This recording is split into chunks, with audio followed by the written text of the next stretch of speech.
Bab 81, Yue Lingshan sedikit kecewa, dan berkata, begitu cepat. Nyonya Yue mengangguk dan berkata, harus secepat ini. Masing-masing dari 13 gerakan ini memiliki 3 atau 4 perubahan, dan saat ini, mereka telah menggunakan 40 trik, itu benar-benar pisau tajam yang langka di dunia. Ling Hu Chong berkata, ketika Tian Bo Guang menggunakannya, dia jauh lebih cepat daripada murid-muridnya. Nyonya Yue dan Yue Bukun saling berpandangan, keduanya terheran-heran. Yue Lingshan berkata, Tuan saudaraku, mengapa kamu tidak berkedut sama sekali? Ling Hu Chong berkata sambil tersenyum, akhir-akhir ini, saya selalu memikirkan set pisau tajam ini, jadi saya menggunakannya sedikit lebih cepat. Hari itu saya berada di perbukitan tandus di depan Tian Bo. Hanya audisi, tapi tidak begitu gesit, dan tidak hanya sengaja diparadokskan dengan keterampilan pedangnya, tetapi juga menambahkan banyak postur wanita yang megah, yang bahkan lebih lambat. Yue Lingshan tertawa dan berkata, bagaimana kamu bisa berpose cepat dan bertindak, tunjukkan padaku. Petik 2, Nyonya Yue menoleh ke samping, mengeluarkan pedang panjang dari pinggang seorang murid perempuan, dan berkata kepada Ling Hu Chong, gunakan pedang yang tajam. Ling Hu Chong berkata, iya. Dengan mendengus, pedang panjang berputar-putar setelah melewati tubuh Nyonya Yue. Jian Feng mengait ke punggung bawahnya. Yue Lingshan berseru, Bu, hati-hati. Nyonya Yue melompat keluar, belum lagi pedang Ling Hu Chong terpotong dari belakang, dan pedang panjang di tangannya mengambil dada Ling Hu Chong, yang sangat cepat. Yue Lingshan berseru lagi, Tuan saudara, hati-hati. Ling Hu Chong tidak menghalangi pertarungan, dia mengayunkan pedangnya ke belakang dan berkata, Tuan, dia jauh lebih cepat. Ambil 3 pedang. Keduanya bertarung dengan cepat, menggunakan semua gerakan mereka, dan mereka tidak memiliki satu gerakan pun untuk memblokir dan mempertahankan diri. Dalam sekejap mata, master dan muridnya telah menghapus lebih dari 20 jurus. Lin Pingzi hanya menatap tercengang, dan berpikir, Tuan saudara berbicara dan bertindak seperti orang gila, tetapi seni bela dirinya sangat bagus. Mulai sekarang, saya perlu berlatih tanpa kendur sejenak, sehingga saya tidak akan diremehkan. Pada saat ini, Yue Fu dengan pedang mencibir, ujung pedang sudah mengarah ke tenggorokan Ling Hu Chong. Ling Hu Chong tidak dapat mengelak, dan berkata, dia dapat menghentikannya. Nyonya Yue berkata, oke. Pedang panjang di tangannya bergetar, dan setelah beberapa kali bergerak, pedang itu mengarah ke jantung Ling Hu Chong. Ling Hu Chong tetap berkata, dia dapat menghentikannya. Artinya meskipun aku tidak dapat menghentikannya, namun jurus pedang Tian Bo Guang jauh lebih cepat, dan kedua jurus ini dapat diblok. Keduanya bertarung lebih cepat dan lebih cepat, Ling Hu Chong mencapai akhir dan tidak sempat mengatakan, dia bisa menghentikannya. Setiap kali Nyonya Yue dihentikan oleh pedang, dia hanya menggelengkan kepalanya untuk menunjukkan bahwa pedang ini masih tidak bisa menghentikan hidup Tian Bo Guang. Pedang panjang Nyonya Yue membuat Xing Fa, tiba-tiba terdengar peluit yang jelas, ujung pedang berkedip, menusuk Ling Hu Chong, cahaya perak menari-nari, semua orang terpesona. Tiba-tiba dia menusukkan pedangnya tepat ke jantung Ling Hu Chong, dia benar-benar secepat kilat dan secepat guntur. Ling Hu Chong terkejut dan berteriak, Tuan. Pada saat itu, ujung pedang panjang telah menembus bajunya. Nyonya Yue mengayunkan tangan kanannya ke depan, pelindung pedang panjang itu menyentuh dada Ling Hu Chong, dan dia melihat pedang itu menembus tubuhnya hingga mencapai gagangnya. Yue Lingshan berseru, Ibu. Terdengar suara dentang yang tiada henti, dan potongan pedang patah yang panjangnya sekitar 1 inci jatuh ke kaki Ling Hu Chong. Nyonya Yue tertawa, dan menarik tangannya, hanya untuk melihat bahwa hanya ada 1 gagang pedang panjang yang tersisa di tangannya. Yue Bukun tertawa dan berkata, adik, tenaga dalammu begitu tinggi, tapi kau malah menyembunyikannya dariku. Dia dan istrinya berasal dari keluarga yang sama. Nyonya Yue berkata sambil tersenyum, saudaraku, aku sangat berterima kasih atas hadiahnya. Keahlian yang sangat sepele. Petik 2, Ling Hu Chong melihat pedang yang terpotong di tanah, dan merasa ngeri, begitu cepat, tetapi begitu ujung pedang menyentuh kulit, itu segera menarik kembali kekuatan internal yang tebal ini, mengubah kekuatan lurus menjadi kekuatan horizontal, dan di bawah guncangan keras, pedang panjang itu patah setiap inci darinya. Kecerdikan menggunakan energi internal di tengah telah benar-benar mencapai keadaan sempurna, dan setelah dikagumi, dia berkata, tidak peduli seberapa cepat teknik pedang Tian Bo Guang, dia pasti tidak akan bisa lepas dari pedang Xiniang. Lin Pingzi melihat ada lubang di seluruh pakaiannya, yang semuanya ditusuk oleh pedang panjang Ni untuk membalas orang tuaku. Permusuhan. Dia berpikir lagi, faksi Qing Cheng dan Mu Gaofeng semuanya serakah untuk mendapatkan ilmu pedang pengusir kejahatan keluargaku. Sebenarnya, ilmu pedang pendisiplinan kejahatan keluargaku jauh dari ilmu pedang tuannya. Nyonya Yue sangat bangga, dan berkata, "Conger, karena kamu mengatakan bahwa pedang ini dapat membunuh Tian Bo Guang, jika kamu bekerja keras, aku akan menyerahkannya kepadamu." Ling Hu Chong berkata, "Terima kasih, Nyonya." Yue Lingshan berkata, "Bu, aku juga ingin belajar." Nyonya Yue menggelengkan kepalanya, dia berkata, "Kekuatan internalmu belum cukup tinggi, jadi kamu tidak bisa mempelajari pedang ini." Yue Lingshan mengerutkan bibirnya, tidak mau melakukannya, dan berkata, "Kekuatan internal saudara laki-laki Tuan tidak jauh lebih baik dari saya, mengapa? Dia bisa belajar, tapi saya tidak bisa." Nyonya Yue tersenyum dan tidak berkata apa-apa. Yue Lingshan mencengkeram lengan baju ayahnya dan berkata, "Ayah, ajari aku cara mematahkan pedang ini, agar kakak laki-laki tidak menindasku setelah mempelajari pedang ini." Yue Bukun menggelengkan kepalanya dan tertawa, "Ibumu pedang itu disebut Wu Suang Wudu, satu pedang Ning, itu tak terkalahkan di dunia, bagaimana saya bisa memecahkannya?" Nyonya Yue tertawa dan berkata, "Omong kosong apa yang kamu bicarakan? Tidak masalah jika saya memakai top hat." Rekan seniman bela diri saya tertawa terbahak-bahak. Pedang Nyonya Yue diciptakan secara mendadak, itu berisi kekuatan internal dan ilmu pedang sekolah Huasan, ditambah kecerdikan dan kebijaksanaannya sendiri, itu memang sangat kuat. Tapi itu dibuat sementara dan tidak memiliki nama. Yue Bukun awalnya ingin menamainya, pedang tak terkalahkan Nyonya Yue, tetapi setelah dipikir-pikir, Nyonya itu sombong dan sombong. Bahkan setelah dia menikah, dia masih suka sesama seniman bela diri memanggilnya Ning Nosia daripada Ning Efeksia. Dia memanggil Nyonya Yue, tetapi kata Ning Efeksia adalah pujian atas kemampuan dan perbuatannya sendiri. Tetapi kata Nyonya Yue tidak bisa tidak curiga bahwa dia mengandalkan suami yang terkenal. Dia memarahi suaminya karena berbicara omong kosong, tetapi di dalam hatinya dia sangat menyukai kata-kata Wushuang Wushu, pedang Ning, dan diam-diam memuji suaminya sebagai seorang sarjana, dan dia benar-benar memberikan nama yang bagus untuk pedangnya. Kasihan, tapi aku sangat senang. Yue Lingshan berkata, "Ayah, kapan ayah akan membuat beberapa trik tak terkalahkan, 10 pedang dari keluarga Yue, dan memberikannya kepada putrimu, sehingga kamu dapat bersaing dengan kakak laki-laki?" Yue Bukun menggelengkan kepalanya dan tersenyum, "Tidak, ayah tidak secerdas ibumu, tidak bisa membuat trik baru." Yue Lingshan mendekatkan mulutnya ke telinga ayahnya, dan berkata dengan suara rendah, "Bukannya kamu tidak bisa melakukannya, kamu takut pada istrimu dan tidak berani melakukannya." Yue Bukun tertawa keras, dan meletakkan tangannya di pipinya memutar ringan, dia berkata sambil tersenyum, "Omong kosong." Nyonya Yue berkata, "Saner, berhenti mengganggu ayah. Denuo, pergi dan aturlah lilin dupa agar kakak muda Lin dapat memberi penghormatan kepada tablet spiritual nenek moyang sekte kita." Denuo menjawab, "Iya." Setelah beberapa saat pengaturan selesai, Yue Bukun memimpin kerumunan ke aula belakang. Lin Pingzi melihat ada sebuah plakat di antara balok dengan 4 karakter, menggunakan ki untuk mengontrol pedang. Pedang Grandmaster, berpikir, sekolah Huasan memiliki reputasi yang sangat baik dalam seni bela diri hari ini. Saya tidak tahu bagaimana banyak pencuri pengkhianat dan jahat telah mati di bawah pedang panjang dari Grandmaster sebelumnya. Yue Bukun berlutut di depan meja dupa. Dia mengangkat 4 kepala dan berdoa, "Murid Yue Bukun, hari ini dia merekrut Lin Pingzi dari Fuzhou sebagai muridnya. Semoga leluhur dari semua generasi diberkati oleh roh surga, dan biarkan Lin Pingzi belajar dengan giat, menjaga kebersihan dan harga diri, mematuhi peraturan sekolah sekte, dan tidak membiarkan dia jatuh." Reputasi sekolah Huasan. Mendengar apa yang dikatakan tuannya, Lin Pingzi buru-buru berlutut dengan hormat. Yue Bukun berdiri dan berkata dengan tenang, "Lin Pingzi, jika kamu masuk sekolah Huasan kami hari ini, kamu harus mematuhi peraturan sekolah. Jika kamu melanggar peraturan, kamu akan dihukum sesuai dengan keseriusan keadaan. Mereka yang melakukan kejahatan paling keji tidak akan diampuni.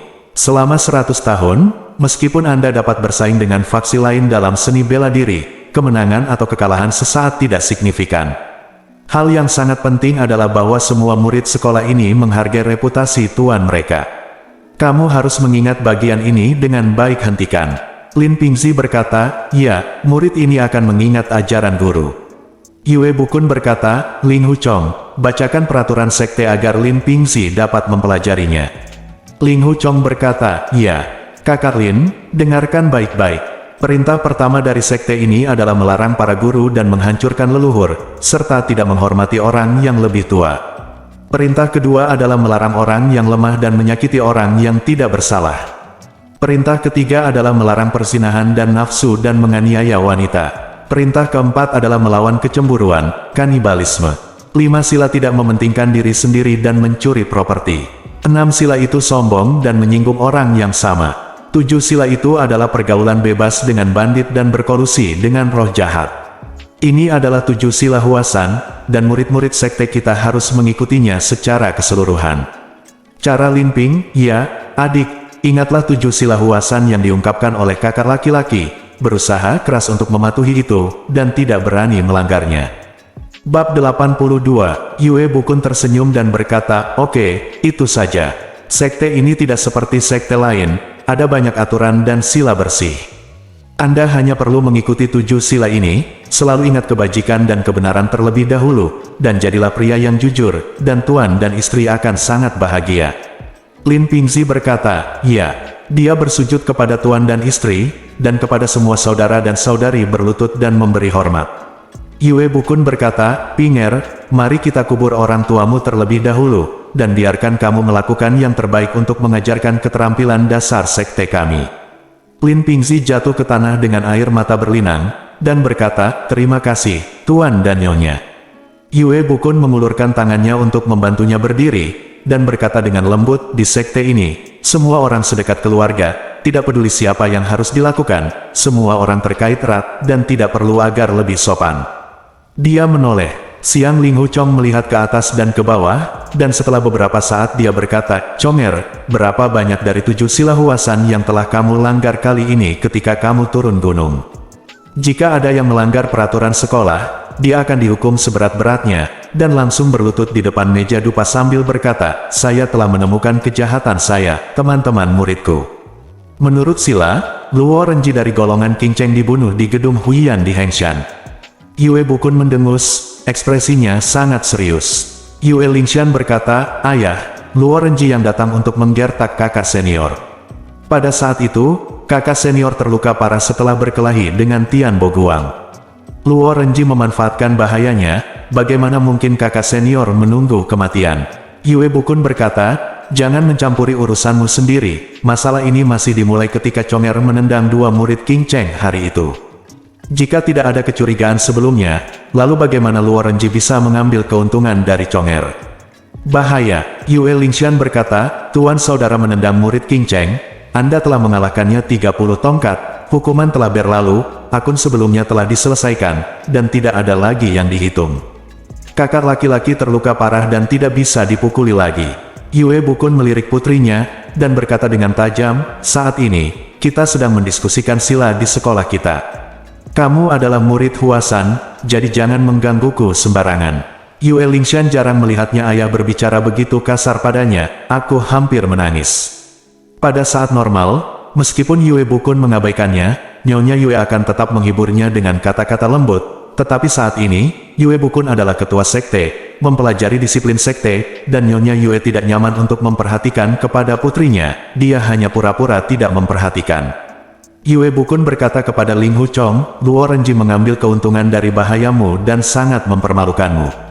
Lebih baik kau mati daripada menyerah. Itu yang harus dilakukan oleh seorang pria, jadi itu saja.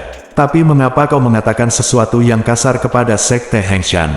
Apa katamu, Nun, setiap taruhan pasti kalah. Dan kau mengatakan bahwa bahkan aku takut melihat seorang biarawati. Yue Lingshan tertawa terbahak-bahak, dan berteriak, ayah. Yue Bukun menjabat tangannya pada tapi dia tidak terlihat serius lagi. Ling Huchong berkata, waktu itu, muridku hanya ingin saudari junior sekolah Hengshan itu pergi secepatnya. Aku tahu bahwa aku bukan lawan Tian Boguang, jadi aku tidak bisa membantu saudari junior sekolah Hengshan itu. Setelah itu semua, kata-kata seperti ini sangat tidak sopan di telinga para master dan paman sekte Hengshan. Yue Bukun berkata, walaupun kamu memiliki niat baik untuk meminta keponakan Yilin pergi, kamu tidak ingin mengatakan apa-apa, katakan, tetapi Anda ingin mengatakan kata-kata yang menyakitkan.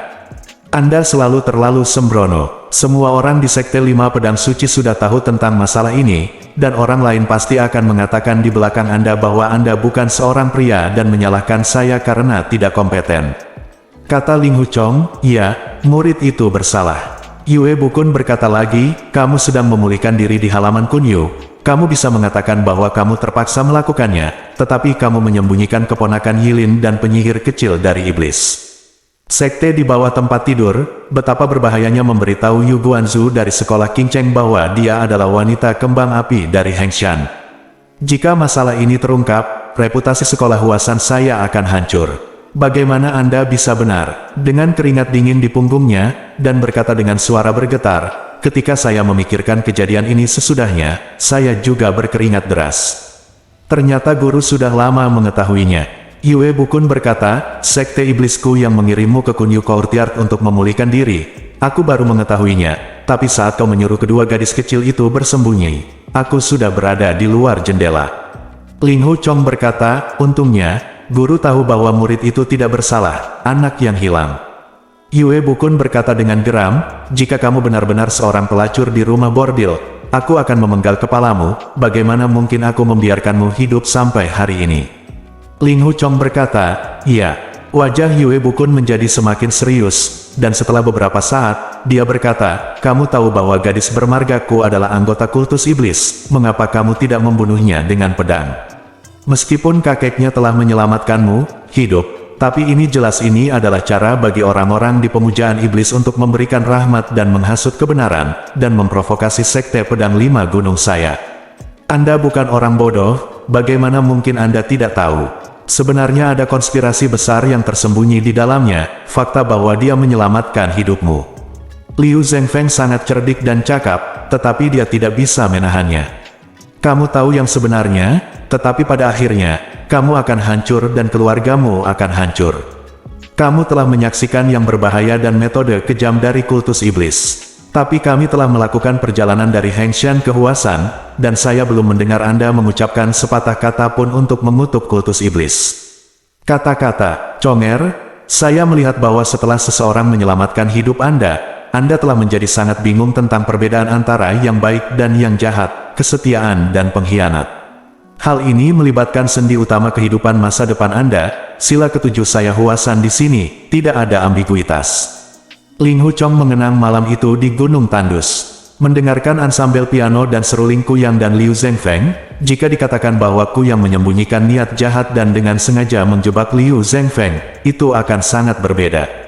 Melihat keraguan-raguannya, Yue Bukun jelas tidak percaya pada kata-katanya sendiri, dan bertanya lagi, Conger, masalah ini terkait dengan naik turunnya faksi Huasan saya, dan juga dengan keselamatan, kesuksesan atau kegagalan hidup Anda tidak boleh menyembunyikan apapun dariku. Aku hanya ingin bertanya, jika aku melihat orang-orang dari pemujaan iblis di masa depan, apakah aku akan cemburu dan membunuh mereka tanpa belas kasihan? Ling Huchong menatap kosong pada guru, dan pikiran terus berputar di benaknya. Pikiran, jika saya melihat orang-orang dari pemujaan setan di masa depan, akankah saya jangan bertanya benar dan salah, tarik saja pedangmu dan bunuh. Jika senior tuaku dan gadis kecilku Fei Yan tidak mati, apakah saya akan membunuh? Ketika saya melihatnya, dia benar-benar tidak tahu, dan pertanyaan tuannya benar-benar tidak bisa dijawab. Yue Bukun menatapnya untuk waktu yang lama, melihat bahwa dia masih tidak menjawab, dia menghela nafas dan berkata, tidak ada gunanya memaksamu untuk menjawab saat ini. Turun gunung akan sangat merusak reputasi sekte kita, tapi kamu dengan berani menyelamatkan Yilin dari sekte Hengshan. Keponakan bela diri, itu dianggap sebagai jasa, dan kamu akan dihukum karena menghadap tembok selama 1 tahun, jadi pikirkan baik-baik dari awal sampai akhir. Ling Huchong membungkuk dan berkata, ya, murid ini dengan hormat menerima hukuman. Yue Lingshan berkata, menghadap tembok selama 1 tahun. Lalu selama setahun ini, berapa jam yang kamu habiskan untuk menghadap tembok setiap hari? Yue Bukun berkata, berapa jam? Setiap hari dari pagi sampai malam, selain makan dan tidur, kamu harus menghadap tembok dan berpikir. "Iya," Yue Lingshan berkata dengan cemas, "bagaimana itu bisa dilakukan? Bukankah itu mencekik orang sampai mati? Mungkinkah mereka bahkan tidak diperbolehkan buang air besar?" "Nih," Yue berteriak, "gadis-gadis, kalian tidak berbicara dengan sopan sama sekali." Yue Bukun berkata, "Apa istimewanya menghadap tembok selama setahun? Puncak Yunfe dan tidak pernah mundur." Bab 83, Yue Lingshan menjulurkan lidahnya dan berkata, "Kalau begitu hadap tembok selama 1 tahun. Apakah itu dianggap ringan?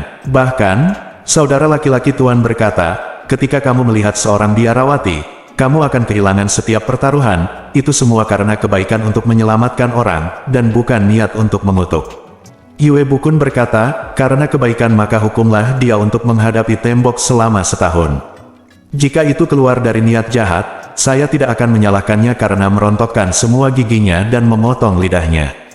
Petik 2, Nyonya Yue berkata, "Saner, jangan ganggu ayah." Kakak laki-laki memikirkannya di dinding di atas puncak Yunfe. "Anda tidak ingin mengobrol dengannya, atau Anda akan merusak harapan baik ayah jika dia memenuhinya." Yue Lingshan berkata, "Hukum guru untuk masuk penjara di puncak gadis giok, dan Anda masih mengatakan itu adalah pemenuhan. Jangan biarkan aku pergi mengobrol dengannya, jadi ketika kakak senior kesepian, siapa yang akan berbicara dengannya untuk menghilangkan kebosanannya? Selama tahun ini, siapa yang akan berlatih pedang denganku?" Nyonya Yue berkata, "Kamu mengobrol dengannya, tembok macam apa yang dia hadapi dan kesalahan apa yang dia pikirkan. Ada begitu banyak saudara laki-laki dan perempuan di gunung ini, siapapun bisa belajar ilmu pedang denganmu." Yue Lingshan berpikir sejenak, lalu bertanya, "Lalu apa gunanya kakak laki-laki makan? Jika dia tidak turun gunung selama setahun, bukankah dia akan mati kelaparan?" Nyonya Yue berkata, "Jangan khawatir, seseorang akan membawakannya makanan." Sore hari itu, Ling Hu Chong berpamitan pada majikan dan bundiknya, dan berpamitan pada semua adik laki-laki dan perempuannya. Dia mengambil pedang panjang dan pergi ke tebing terjal di puncak-puncak Yunfe sendirian. Ada sebuah gua di atas tebing, yang merupakan tempat para murid sekolah Huasan di penjara dan dihukum setelah melakukan pelanggaran. Tidak ada satu helai rumput pun yang tumbuh di tebing, apalagi pohon, dan tidak ada yang lain selain gua. Huasan dulu memiliki vegetasi yang jelas dan pemandangan yang indah, tetapi tebing terjal ini merupakan pengecualian. Menurut legenda, itu adalah mutiara dijepit rambut gadis giok. Saat itu, pendiri sekolah Huasan menggunakan tebing terjal ini sebagai tempat untuk menghukum murid-muridnya. Alasan utamanya adalah tidak ada rumput, tidak ada pohon, tidak ada serangga, tidak ada burung. Ling Hu Chong masuk ke dalam gua dan melihat sebuah batu besar yang licin di tanah. Dia berpikir dalam hati, "Selama ratusan tahun, saya tidak tahu berapa banyak senior sekolah Huasan saya yang telah duduk di sini, sehingga batu besar ini begitu licin." Ling Hu Chong hari ini adalah pembuat onar nomor 1 dari Sekte Huasan. "Jika saya tidak datang untuk duduk di atas batu ini, siapa yang akan duduk di atasnya? Guru tidak mengirim saya untuk duduk di atas batu ini sampai hari ini. Dia telah memperlakukan saya dengan sangat baik." Dia menepuk batu itu dengan tangannya dan berkata, "Situ, situ, kamu telah kesepian selama bertahun-tahun, dan hari ini Ling Hu Chong hadir untuk menemanimu lagi." Duduk di atas batu, matanya hanya beberapa meter dari dinding batu, dan dia melihat 3 karakter besar, Feng Qingyang, terukir di sisi kiri dinding batu, diukir dengan senjata tajam. Diukir, guratannya kuat, sedalam setengah inci. Berpikir, siapa Feng Qingyang ini? Mungkin senior sekolah kita, yang dihukum menghadap tembok di sini. Ah, ya, tuannya dari generasi, tidak, patriark saya dari generasi, King, dan Feng senior ini adalah Tai Sibo atau Tai Sishu saya. Ketiga karakter ini diukir dengan kekuatan yang luar biasa, dia pasti sangat ahli dalam seni bela diri, mengapa tuan dan istri tidak pernah menyebutkannya? Apakah Anda pernah ke sana? Agaknya senior ini sudah lama hilang. Setelah menutup matanya dan duduk selama setengah jam, dia berdiri dan bersantai sejenak, lalu kembali ke dalam gua, menghadap ke dinding dan merenung, "Ketika saya melihat orang-orang dari pemujaan iblis di masa depan, apakah saya tidak akan bertanya, benar atau salah, tarik pedang dan bunuh mereka? Apakah benar-benar tidak ada orang baik di kultus iblis? Tetapi jika dia orang baik, mengapa dia bergabung dengan kultus iblis lagi? Bahkan jika dia pergi sesat untuk sementara, dia harus segera menarik diri." Dia bersedia bergaul dengan roh jahat dan membahayakan dunia. Dalam sekejap, banyak adegan muncul di benak saya, yang semuanya biasanya saya dengar dari tuan saya, istri saya, dan senior di dunia tentang bagaimana orang-orang di Sekte Iblis melakukan kejahatan dan merugikan orang lain. 23 anggota petinju tua keluarga Yu di Jiangqi ditangkap oleh Sekte Iblis, dipaku hidup-hidup di pohon besar, bahkan seorang anak berusia 3 tahun tidak dapat dihindari. Kedua putra petinju tua itu mengerang selama 3 hari 3 malam sebelum mereka meninggal. Orang-orang dari Sekte Iblis mendobrak, memenggal kepala pengantin baru, dan menempatkannya di depan perjamuan, mengatakan itu adalah hadiah ucapan selamat. Pahlawan tua Hao Hao dari Hanyang merayakan ulang tahunnya yang ke-70, dan semua pahlawan dari semua lapisan masyarakat datang kerayakan hari ulang tahunnya. Tanpa diduga, aula ulang tahun dikubur oleh Sekte Iblis. Bahan peledak ditembakkan, bahan peledak dinyalakan, dan ledakan tiba-tiba membunuh dan melukai banyak pahlawan. Paman Ji dari faksi Taisan kehilangan lengan dalam pertempuran ini. Inilah yang terjadi, Paman Ji berkata sendiri, dan tentu saja tidak ada kepalsuan. Memikirkan hal ini, saya juga ingat bahwa saya bertemu Paman Sun dari sekolah Songshan di Jalan Zhengzhou 2 tahun lalu. Tangan dan kakinya diamputasi, dan matanya juga dicungkil. Anda telah menyakiti saya, Anda harus membalas dendam. Saat itu, seseorang dari sekolah Songshan datang untuk membantunya, tetapi Tuan Sun terluka parah. Bagaimana dia bisa menyembuhkannya lagi? Ling Hu Chong memikirkan 2 lubang mata di wajahnya, dan darah terus-menerus menetes dari 2 lubang. Dia tidak bisa menahan diri untuk tidak bergidik. Berpikir, orang-orang di Sekte Iblis melakukan begitu banyak kejahatan. Leluhur dan cucuku yang pasti memiliki niat buruk untuk menyelamatkan saya. Guru bertanya kepada saya, jika saya melihat seseorang dari kultus iblis di masa depan, saya tidak peduli apakah saya akan membunuh mereka atau tidak, jadi mengapa ragu? Tentu saja saya akan segera membunuh mereka dengan tangan saya, pedang terhunus. Setelah mengetahui hal ini, saya segera merasa sangat lega, meraung panjang, dan menjerit panjang. Di udara, dia berbalik dengan ringan di udara, melangkah maju, mendarat di tanah, dan berdiri diam. Kemudian dia membuka matanya dan melihat bahwa kakinya baru saja menginjak tepi tebing, hanya berjarak 2 kaki dari tepi tebing. Jika Anda menggunakan sedikit kekuatan saat Anda bangkit, dan Anda jatuh 2 kaki ke depan saat Anda jatuh, Anda akan jatuh ke lembah yang dalam dan berubah menjadi lumpur. Dia menutup matanya dan berbalik. Dia telah merencanakannya sebelumnya. Dia telah mengambil keputusan. Dia akan membunuh siapapun di Demon Cult ketika dia melihatnya menyerang, dan dia tidak memiliki masalah di hatinya, jadi dia datang untuk mengambil risiko. Dia berpikir, lagi pula aku tidak cukup berani. Setidaknya aku harus melangkah maju 1 kaki, itu akan menyenangkan.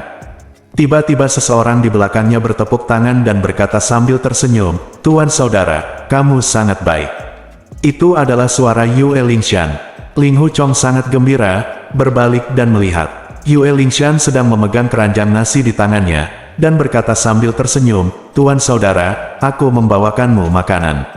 Meletakkan keranjang nasi, berjalan ke dalam gua, berbalik dan duduk di atas batu, berkata, "Tutup matamu dan berbaliklah sekarang, ini sangat menyenangkan, aku akan mencobanya juga." Ling Hu Chong berpikir bahwa memainkan permainan ini akan sangat berbahaya, dan jika dia datang untuk bermain sendiri, dia akan siap untuk kehilangan nyawanya kapan saja. Seni bela diri Yue Lingshan jauh lebih rendah dari miliknya, dan jika dia tidak yakin dari kekuatannya, itu akan mengerikan, tetapi melihat bahwa dia sangat tertarik, tidak nyaman untuk menghentikannya, segera berdiri di tepi puncak. Yue Lingshan bertekad untuk melampaui sang kakak, dan dia bermeditasi pada posisi kekuatan di hatinya, mengarahkan kakinya, berdiri tegak, berputar dengan sangat ringan dan terampil di udara, lalu melompat ke depan. Dia hanya berharap bahwa dia akan mendarat lebih dekat ke puncak daripada Ling Hu Chong, dan keberuntungannya akan lebih kuat ketika dia melompat keluar. Ketika dia jatuh, dia tiba-tiba ketakutan. Ketika dia membuka matanya, dia melihat sebuah lembah tak berdasar di depannya. Dia berteriak ketakutan, berdiri. Ling Hu Chong mengulurkan tangannya dan meraih lengan kirinya. Yue Lingshan mendarat di tanah, dan melihat kakinya sekitar 1 kaki jauhnya dari tepi tebing, dan dia memang sedikit di depan Ling Hu Chong. Dia mendapatkan kembali ketenangannya, dan tersenyum, "Kakak, aku jatuh lebih jauh dari kamu." Ling Hu Chong merasa ngeri ketika melihatnya. Wajahnya benar-benar pucat, dia menepuk punggungnya dengan ringan, dan berkata sambil tersenyum, hal ini tidak dapat dimainkan lagi lain kali. Tuan dan istri tahu, mereka harus memarahiku. Aku khawatir aku akan dihukum karena menghadap tembok bertahun-tahun lagi. Yue Lingshan mengambil keputusan, mundur 2 langkah, dan berkata sambil tersenyum, kalau begitu aku akan dihukum juga. Bukankah begitu menyenangkan bagi kita berdua untuk menghadapi tembok bersama? Kita bisa bersaing setiap hari siapa yang bisa melompat lebih jauh. Ling Hu Chong berkata, mari kita menghadap tembok bersama di sini setiap hari. Melirik gua, dia tidak bisa menahan perasaan hatinya bergoyang, jika saya harus tinggal dengan adik perempuan saya di sini siang dan malam selama setahun, bukankah para dewa akan sama bahagianya dengan saya? Oh, bagaimana saya bisa begitu bahagia? Hal berkata, aku hanya takut guru akan memberitahumu untuk menghadap tembok di pavilion Zengqi, dan kamu tidak akan diizinkan pergi, maka kita tidak akan bisa bertemu satu sama lain selama setahun. Bab 84, Yue Lingshan berkata, itu tidak adil, mengapa kamu bisa bermain di sini, tetapi kamu bisa bermain di sini? Apakah saya dipenjara di pavilion Zengqi? Tetapi berpikir bahwa orang tuanya tidak akan pernah mengizinkannya untuk menemani kakak senior di tebing ini siang dan malam, dia berbalik dan berkata, Tuan kakak, ibu awalnya mengirim Liu Monkey untuk mengantarkan makanan untukmu setiap hari, tapi aku tidak suka. Liu monyet itu berkata, kakak Nam, kamu naik turun tebing Siguo setiap hari. Meskipun kamu monyet, itu lagi pula sangat sulit. Mengapa Anda tidak membiarkan saya melakukannya untuk Anda, tetapi untuk apa Anda berterima kasih kepada saya? Selain itu, kakak laki-laki memperlakukan saya dengan baik. Dia memberinya makan selama setahun dan melihatnya sekali sehari. Saya menyukainya di hati saya. Apa masalahnya, kakak laki-laki senior, kamu apakah Liu Howер jahat? Ling Hu Chong tertawa dan berkata, dia mengatakan yang sebenarnya.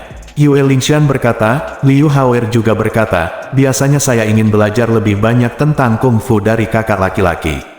Segera setelah Anda datang dan usir saya, dan jangan izinkan saya berbicara dengan orang besar, saudara.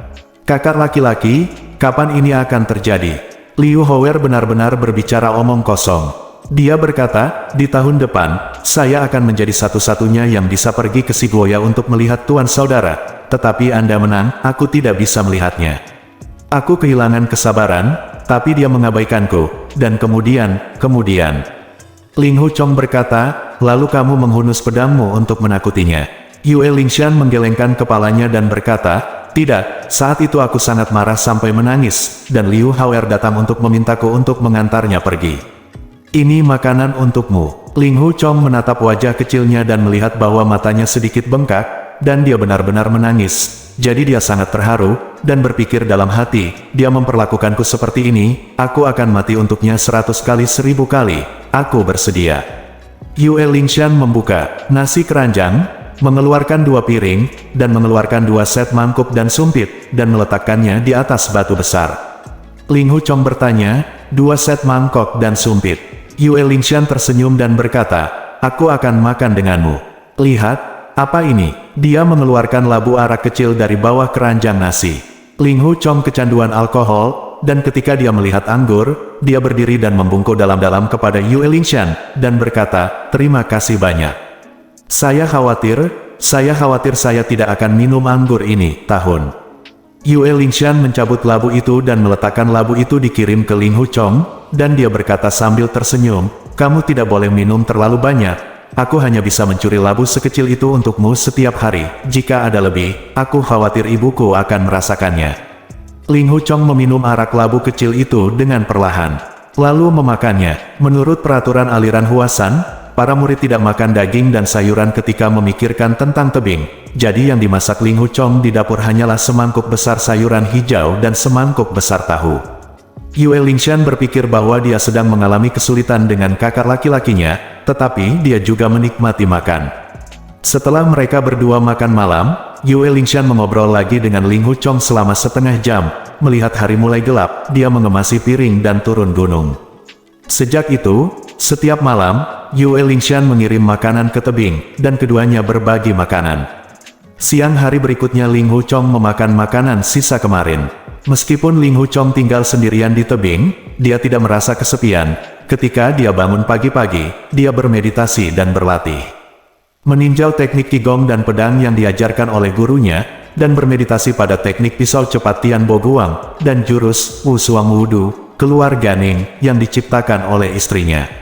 Pedang, meskipun satu pedang Ning, ini hanya satu pedang, itu berisi Qigong dan ilmu pedang sekolah Huasan. Ling Hu Chong tahu bahwa kultivasinya belum mencapai tingkat ini. Jika dia mencoba belajar berjalan, dia hanya akan merugikan diri sendiri, jadi dia bekerja keras setiap hari. Dengan cara ini, meskipun dia dihukum menghadap tembok dan memikirkan masa lalu, nyatanya dia tidak menghadap tembok atau memikirkan masa lalu. Selain mengobrol dengan Yue Lingshan di malam hari, dia tidak melakukan apa-apa selain berlatih-latihan setiap hari. Setelah lebih dari 2 bulan seperti ini, puncak Huasan semakin dingin setiap hari. Beberapa hari kemudian, Nyonya Yue menjahitkan mantel berlapis kapas baru untuk Ling Hu Chong dan memerintahkan Lu Deyu untuk mengirimkannya kepadanya. Angin utara menderu-deru pagi itu, dan salju mulai turun pada siang hari. Ling Hu Chong melihat awan kumulus di langit seperti timah, saljunya pasti sangat lebat, pikirnya, jalan gunung ini curam, salju akan turun di malam hari, dan tanahnya akan sangat licin, adik perempuan junior seharusnya tidak membawa makanan. Tapi dia tidak bisa mengirim pesan, saya sangat cemas, saya hanya berharap Tuan dan Nyonya akan menemukan alasannya, menghentikan saya dengan kata-kata, dan berpikir, adik perempuan muda membawakan saya makanan setiap hari atas nama kakak muda ke-6, Tuan dan Nyonya tidak tahu, tapi abaikan saja. Jika saya naik tebing lagi hari ini, jika dia tersandung, hidupnya mungkin dalam bahaya, saya kira istri saya tidak akan mengizinkannya untuk naik tebing. Dia menunggu sampai senja, dan melihat ke bawah tebing setiap saat, melihat langit mulai gelap, Yue Lingshan tidak datang. Ling Hu Chong merasa lega, bila fajar tiba, adik laki-laki ke-6 pasti akan mengantarkan makanan. Aku hanya meminta adik perempuan junior untuk tidak mengambil risiko. Saat dia akan masuk ke dalam gua untuk tidur dengan tenang, tiba-tiba dia mendengar gemerisik langkah kaki di jalan gunung di atas tebing, dan Yue Lingshan memanggil dengan keras, Tuan Saudara, Tuan Saudara. Ling Hu Chong terkejut sekaligus senang, dan bergegas ke tepi tebing. Di bawah salju tebal seperti bulu angsa, dia melihat Yue Lingshan menyelinap ke tebing selangkah demi selangkah. Dibatasi oleh perintah gurunya, Ling Hu Chong tidak berani melangkah menuruni tebing, ia hanya mengulurkan tangannya untuk menangkapnya, hingga tangan kiri Yue Lingshan menyentuh tangan kanannya, Ling Hu Chong meraih tangannya dan mengangkatnya ke atas tebing di udara. Di senja hari, saya melihat seluruh tubuhnya tertutup salju, bahkan rambutnya memutih, tetapi sepotong besar patah di dahi kirinya, yang membengkak tinggi seperti telur kecil, dan darah masih mengalir deras.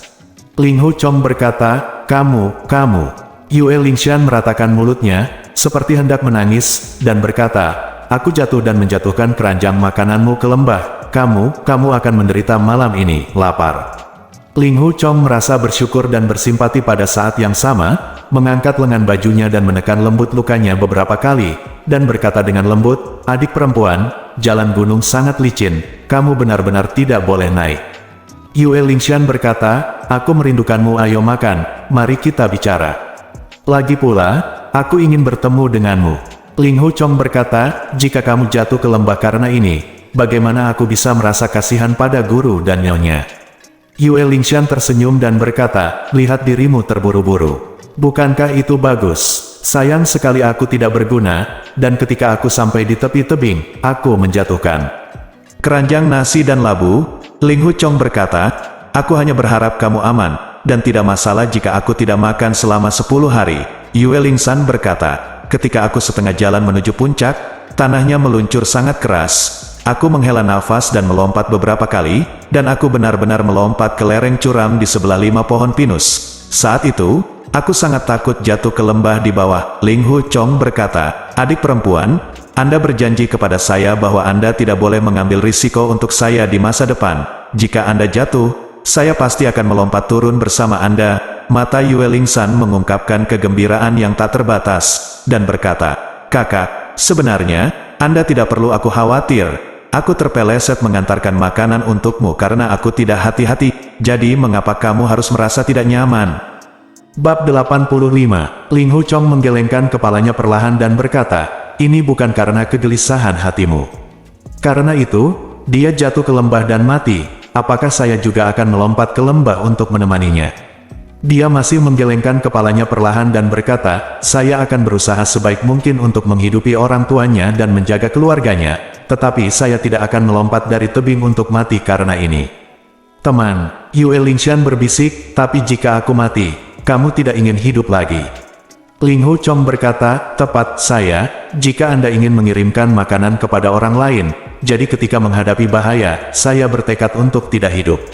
Yue Lingshan memegang tangannya erat-erat, dengan kelembutan tak terbatas di dalam hatinya, dia memanggil, Tuan Saudara, dengan suara rendah. Ling Hu Chong ingin membuka tangannya untuk memeluknya, tapi dia tidak berani. Mata mereka berdua bertemu, kamu melihatku, aku melihatmu, tanpa bergerak, salju tebal terus turun, sedikit demi sedikit, sepertinya mereka berdua menumpuk menjadi dua manusia salju. Setelah sekian lama, Ling Hu Chong berkata, kamu tidak bisa turun sendirian malam ini. Apakah tuan dan istri tahu kamu akan datang? Yang terbaik adalah mengirim seseorang untuk menjemputmu. Yue Lingshan berkata, ayah tiba-tiba menerima sebuah pesan dari sekolah Songshan pagi ini. Pemimpin Liga mengirim surat, mengatakan bahwa ada masalah penting untuk dibicarakan, dan dia sudah bergegas menuruni gunung bersama ibunya. Ling Hu Chong berkata, kalau begitu apakah ada yang tahu bahwa Anda telah datang ke tebing? Yue Lingshan tersenyum dan berkata, tidak. Kakak kedua, kakak ketiga, kakak keempat Si dan Liu Howер pergi ke Songshan bersama orang tua mereka. Tidak ada yang tahu bahwa saya datang ke sampai jumpa di tebing. Kalau tidak, Liu Hower akan bersaing dengan saya untuk mengantarkan makanan, yang akan menyusahkan. Ah, iya, anak ini Lin Pingzi melihat saya datang, tetapi saya mengatakan kepadanya untuk tidak berbicara terlalu banyak, kalau tidak saya akan kalahkan dia besok. Ling Hu Chong tertawa dan berkata, oh, kakak senior sangat agung. Yue Lingshan berkata sambil tersenyum, wajar saja. Jika kamu tidak mengudara, bukankah itu sia-sia? Itu tidak seperti kamu, semua orang memanggilmu kakak, jadi tidak ada yang aneh. Petik 2, keduanya tertawa sebentar. Ling Hu Chong berkata, maka kamu tidak bisa kembali malam ini, jadi kamu harus bersembunyi di dalam gua selama 1 malam dan pergi ke bawah besok pagi. Ling Hu Chong menggandeng tangannya dan masuk ke dalam gua. Gua batu itu sempit, mereka berdua hanya bisa menampung diri mereka sendiri, dan tidak banyak ruang untuk berputar. Keduanya duduk berseberangan, mengobrol tentang larut malam, kata-kata Yue Lingshan menjadi semakin kabur, dan akhirnya dia memejamkan mata dan tertidur. Khawatir akan masuk angin, Ling Hu Chong melepas jaket katunnya dan menutupi tubuhnya. Cahaya salju dari luar gua bersinar ke dalam, dan melihat wajah kecilnya samar-samar, Ling Hu Chong berpikir dalam hati, adik kecil memperlakukanku dengan sangat baik, aku akan menghancurkan tubuhku untuknya, dan aku rela. Orang tua, guru dan guru Kuan Meng membesarkannya, memperlakukannya seperti putranya sendiri. Dia adalah murid kepala sekte Huasan, meskipun dia adalah orang pertama yang belajar seni bela dirinya berada di luar jangkauan rekan-rekannya. Dia pasti akan mewarisi jubah tuan di masa depan fraksi Huasan, dan adik perempuan saya memperlakukan saya lebih seperti ini, kebaikan tuan sulit untuk dibalas, tetapi sifat saya sulit diatur dan sulit diatur, yang sering membuat tuan dan ibu marah. Saya telah gagal memenuhi harapan mereka berdua, hanya benar untuk memperbaiki kesalahan di masa lalu, jika tidak, saya tidak hanya akan meminta maaf kepada tuan dan ibu saya, tetapi bahkan adik perempuan junior saya akan menyesal. Dia sedang melihat rambut Yue Lingshan yang sedikit berkibar, dan dia tenggelam dalam pikirannya ketika dia tiba-tiba mendengar panggilannya dengan lembut, anak laki-laki bermarga Lin, kamu tidak patuh. Sini, aku akan mengalahkanmu. Ling Hu Chong terkejut, melihatnya mata saya menutupnya dengan erat, berbalik ke samping, dan bernapas dengan teratur, mengetahui bahwa dia baru saja berbicara dalam tidur. Saya tidak dapat menahan tawa, berpikir, begitu dia menjadi kakak perempuan, dia sangat bangga, akhir-akhir ini, Junior Brother Lin pasti akan memanggilnya untuk minum go, aku sangat marah. Dia tidak lupa mengutuk orang dalam mimpinya. Ling Hu Chong menjaganya sampai subuh, tidak pernah tertidur. Yue Lingshan sangat lelah malam sebelumnya, dan dia bangun pada saat Chen Pai, melihat Ling Hu Chong menatapnya sambil tersenyum. Dia menguap, balas tersenyum, dan berkata, kamu bangun pagi-pagi sekali. Ling Hu Chong tidak mengatakan dia tidak tidur sepanjang malam, dan berkata sambil tersenyum, mimpi apa yang kamu miliki? Apakah kakak Lin dipukuli olehmu? Yue Lingshan berpikir sejenak, lalu tersenyum. Kamu mendengarku berbicara dalam tidur saya, bukan? Lin Ping anak ini sangat keras kepala sehingga dia tidak mendengarkan saya. Hehe, saya memarahinya di siang hari, dan saya memarahinya ketika saya sedang tidur. Ling Hu Chong tertawa dan berkata, bagaimana dia menyinggungmu? Yue Lingshan berkata sambil tersenyum, aku bermimpi aku memintanya untuk menemaniku berlatih pedang di air terjun, tetapi dia menolak untuk pergi. Aku menipunya untuk pergi ke air terjun dan mendorong dia jatuh. Ling Hu Chong tertawa dan berkata, oh, itu tidak diperbolehkan, itu bukan masalah besar. Apakah ada yang mati? Yue Lingshan berkata sambil tersenyum, ini adalah mimpi, tapi ini tidak nyata. Apa yang kamu khawatirkan? Apakah kamu takut aku akan benar-benar membunuh anak ini? Ling Hu Chong berkata sambil tersenyum, pikirkan setiap hari, mimpi di malam hari, kamu akan bermimpi di malam hari. Yue Lingshan mengerutkan bibirnya, dan berkata, anak ini tidak terlalu berguna. Aku telah berlatih satu set dasar ilmu pedang setelah 3 bulan, dia masih tidak terlihat sedikitpun. Dia bekerja begitu keras, berlatih siang dan malam, yang membuat orang marah. Saya ingin membunuhnya, apakah saya perlu memikirkannya? Angkat pedang dan bunuh dia dengan satu ayunan tangan. Kata tangan kanan menyapu ke samping, dia membuat isyarat ilmu pedang huasan. Ling Hu Chong tertawa dan berkata, Bai Yun Cuk Siu, kepala Lin jatuh ke tanah. Yue Lingshan tertawa genit, dan berkata, jika aku benar-benar menggunakan trik Bai Yun Cuk Siu ini, aku akan benar-benar membuat kepala orang lain jatuh. Ling Hu Chong berkata sambil tersenyum, kamu adalah seorang kakak perempuan, dan adik laki-lakimu tidak mahir dalam ilmu pedang. Kamu harus mengajarinya bagaimana menjadi baik. Bagaimana kamu bisa membunuhnya setiap kali kamu mengayunkan pedangmu. Di masa depan, jika Tuan menerima murid, mereka semua akan menjadi murid junior Anda. Guru menerima 100 murid, saya akan membunuh 99 dari Anda dalam beberapa hari, jadi apa yang harus saya lakukan? Yue Lingshan mendukung dinding batu, tersenyum cantik, dan berkata, kamu benar, aku hanya akan membunuh 99, dan aku harus menyimpan 1. Jika kamu membunuh mereka semua, siapa yang akan memanggilku kakak perempuan? Ling Hu Chong berkata sambil tersenyum, jika kamu membunuh 99 junior, ke-100 juga akan melarikan diri, kamu masih tidak bisa menjadi kakak perempuan. Yue Lingshan tertawa, pada saat itu, aku akan memaksamu untuk memanggilku kakak perempuan. Ling Hu Chong tertawa dan berkata, tidak masalah jika kamu memanggilku kakak senior, tetapi apakah kamu akan membunuhku atau tidak? Dia berkata sambil tersenyum, adik, tolong tunjukkan belas kasihan. Melihat salju yang lebat telah berhenti, Ling Hu Chong takut saudara laki-laki dan perempuannya akan mengetahui bahwa Yue Lingshan telah menghilang, dia jatuh dari tebing. Yue Lingshan enggan untuk melepaskan, dan berkata, saya ingin bermain di sini untuk sementara waktu, orang tua saya tidak ada di rumah, dan saya bosan sampai mati. Ling Hu Chong berkata, saudariku tersayang, saya telah datang dengan beberapa jurus teknik pedang Chongling akhir-akhir ini. Setelah aku turun dari tebing, aku akan menemanimu berlatih pedang di air terjun. Setelah berbicara lama, dia membujuknya untuk turun dari tebing. Pada malam hari yang sama, Gao Genming menghidangkan makanan, mengatakan bahwa Yue Lingshan menderita pilek dan demam terus-menerus dan terbaring di tempat tidur, tetapi dia selalu memikirkan kakak laki-lakinya, dan ketika dia memerintahkannya untuk mengantarkan makan, yang terpenting jangan lupa membawa anggur. Ling Hu Chong terkejut, dan sangat khawatir, mengetahui bahwa dia jatuh tadi malam dan ketakutan, dia berharap bisa berlari menuruni tebing untuk memeriksa kondisinya. Meski sudah lapar selama 2 hari 1 malam, saat mengangkat mangkok, tenggorokannya tercekat dan sulit menelan.